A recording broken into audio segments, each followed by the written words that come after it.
And when I made my first trip to China, you should have seen how people welcomed a Chinese American to China.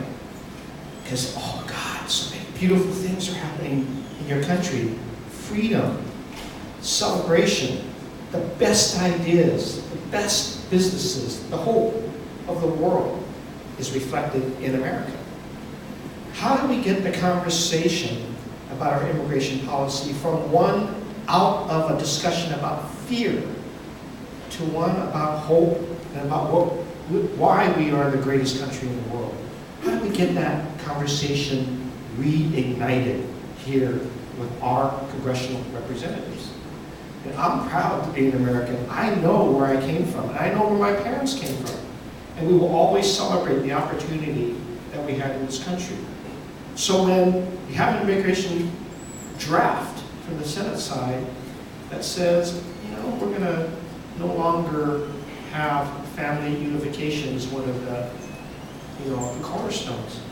That's troubling, because for me and for my ancestry, and for many of others, when we became successful, I wanted to share that with our family members, no matter where they came from. We have always been strong in family. Where is that tradition?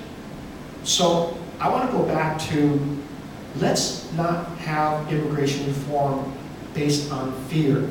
Let's have it based on what our country has always done, being the hope and light for the rest of the world.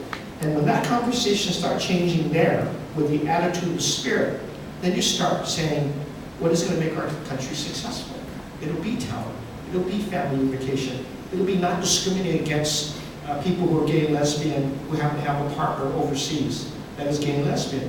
We stopped that. I think we did a big stride yesterday, but we can do more in our immigration policy. We have to get back, and I think there's an opportunity here in celebration of our country. Let's not make decisions out of fear, but out of a prospective approach to what we've always done with immigration.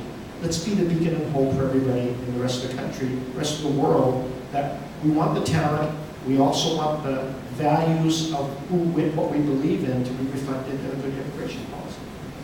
Let's hear from some of these founders, CEOs, immigrants themselves. How do we cash in on your network of entrepreneurs throughout the country to be reaching out? Geetha? Yeah, I actually want to follow up on Mary's comment. The conversation about fear, it's actually in human nature to reject what's unknown and to be afraid of what you really don't know, right? So for me personally, I've seen this in immigrant communities. They tend to stick together, then they don't reach out to the mainstream Americans. So changing that conversation around, personally I have friends from 40 different countries, and I get to go to their homes and eat their home cooked meals and stuff like that. So it's the responsibility is on both sides, both on the immigrants and the residents, to understand each other and build bridges. So having said that, reaching out to my friends' networks and my professional networks, being open and honest about why it matters to me, why does immigration policy matters to me, as well as why would it matter to you. Going back to a simple conversation, this nation is founded on immigrants, and it's great because of immigrants. So that's my own personal battle cry. I think that it's relatively easy to me to start again.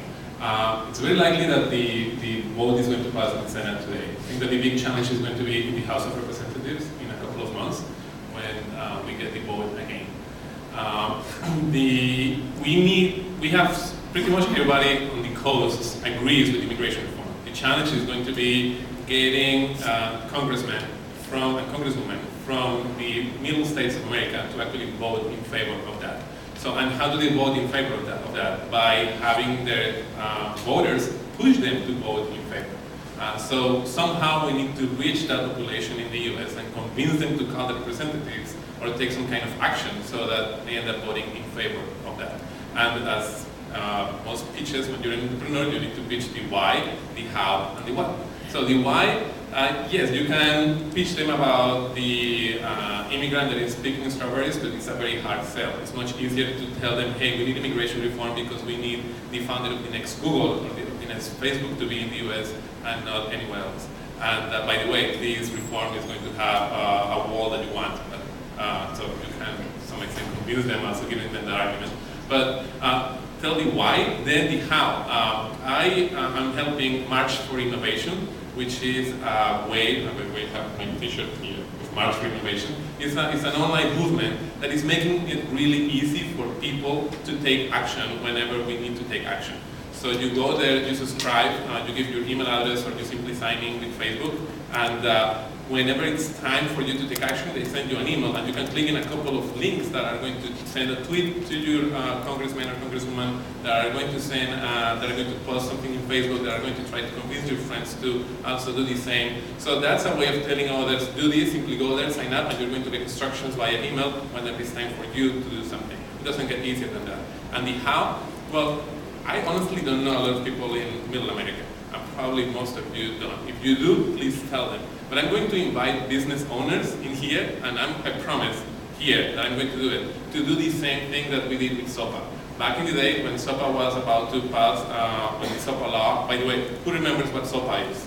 Right, show of hands, I think most people do. So many websites ended up having, replacing the colors of their websites with some kind of black and white theme, to the extent that Wikipedia shut down for the US. I think that as business owners, if we feel that we really have a moral responsibility, we should do the same.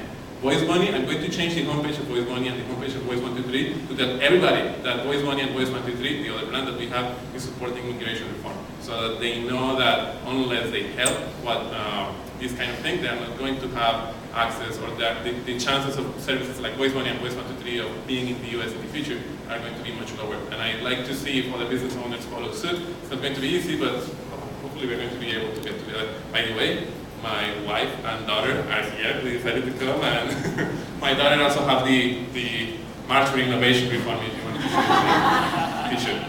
Alexander, thank you for the practical steps. And again, the Silicon Valley Leadership Group, others in this room, are part of the March for Innovation. You can tweet, you can tag, you can like, you can pin, you can post. There are so many ways that you can engage. It's easy and it's effective, and that's what we need with people needing efficient uses of their time. It also means meeting people. We'll be taking another small group of CEOs, both established companies and global brands, but also startups. What's great about Washington, D.C., they love startups. They only start hating you when you become successful.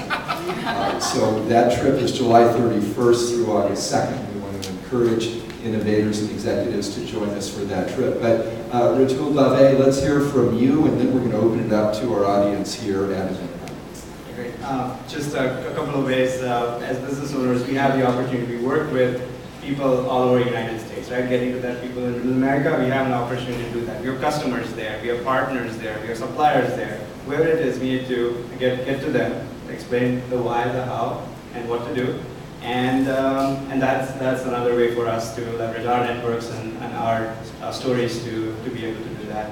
Personally, yeah, March for Innovation, a great initiative to make that happen. Again, it's all about how easy it is to do these things and get your voice heard. I think that's the key. I take every opportunity that I get to be on panels like this and talk to people who would like to know, because it's numbers are great, but as human nature, it's better to put a face to a story and to have a story around it. And so, to me, I take every opportunity to do that, and would encourage all of you to do that. My co-founder, he's American, he's born, brought up here, and our startup exists because we decided to get together and do it. And he has a network, and he's from Kansas, and he takes every opportunity to talk about his company and me and my story. So we have networks, and it's upon us to make sure that we keep rallying this, we keep looking forward to this.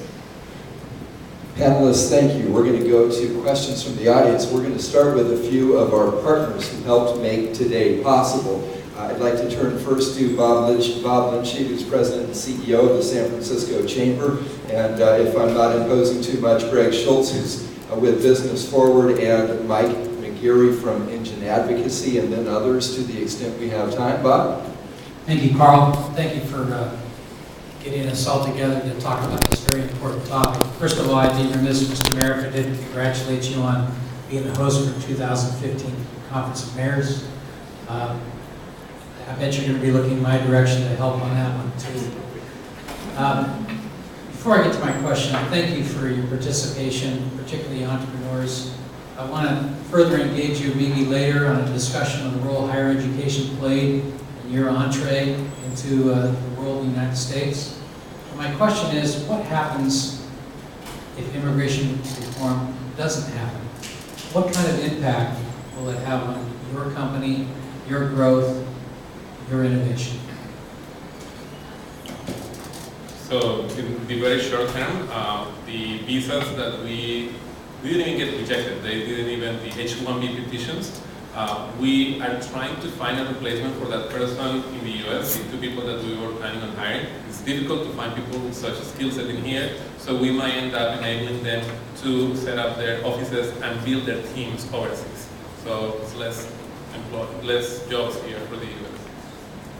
Yeah, I was going to say, if you guys haven't checked out the Startup Genome Report, please do, because they've done research around the world in different cities, in different countries. So everywhere the ecosystem is blooming and they're catching up, right? So in Silicon Valley so far we have the advantage of having bright minds here and having access to capital and the talent.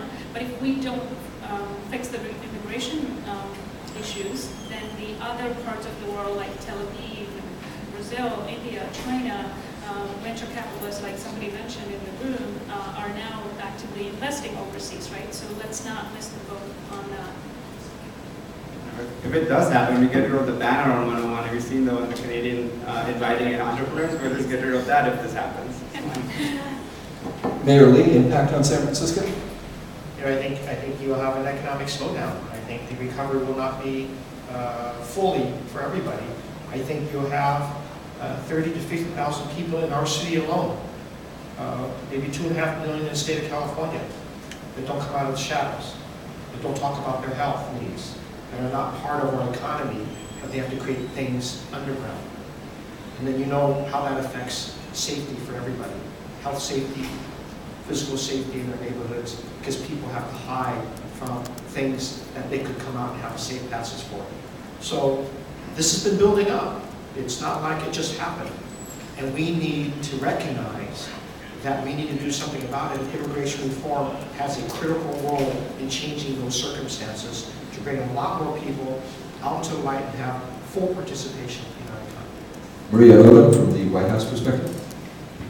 You know, the president has said it loud and clear that he believes that our immigration system is broken, and he has laid out the key principles that he believes will really form the core structure of comprehensive immigration reform, and we've heard them over and over. You know, he believes that we have to have a more strong, secure border, and continue to strengthening the border is a priority for him and his administration. Affording a path to citizenship to those 11+ million people in this country who are contributing to our economy through their hard labor, who need to be in this country with their families and have a lot to continue to contribute when they come out of the shadows is important. And there are other priorities in his plan that he will continue to support and continue to push forward. We want to, you know, look at those employers who are not following the rules. So unlike all of you in this room, there are employers out there who are not following the rules, and it is a priority for this president to continue to work on those things that make our immigration system very weak. So there is a lot of enthusiasm and still a few years ahead of this administration to continue to fight for immigration reform. So that defeat at this point is not the end of the road. The system is broken and needs to be fixed. So at this point, the administration stays committed to continue to fix the system. And I'm not Pollyannish, but we're not going to lose. We're going to win. It's going to happen this year, and it's going to happen this summer. Because if it doesn't, we lose this opportunity for, I think, decades, and we're not going to get to other important issues at the federal level that we need to tackle as well. Bob, thanks for that question. Greg Schultz, Business Forward. Yeah, I have more of just a kind of a continuing observation. As this effort moves from the Senate to the House, the best argument that it can be made is the business imperative for immigration reform.